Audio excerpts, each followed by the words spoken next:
Today on Jeffy Lube, we're going to be installing a tonneau cover on the 2016 Ram 1500. Sit with this TruXedo low profile top I got from Amazon. It was $349, so it should take a few minutes. We'll be done. Is going to be installing this seal right here across the top of this bed liner. Make sure it's clean. I cleaned this up earlier, so we should be good to go. After the seal's installed, I like to push it in a little bit here and put an extra little there. Then we're going to go ahead and flop this guy in place and install the side rails. Installing this cover, make sure to put these end seals in there. A little piece of foam. Not very hard to do. And then we'll enter it in with this. So you will place this on the bulkhead as instructed and then slide this piece in just like this. That's it.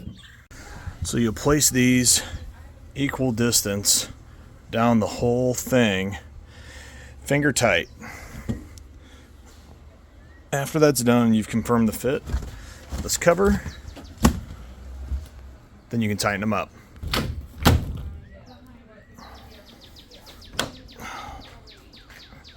She's done.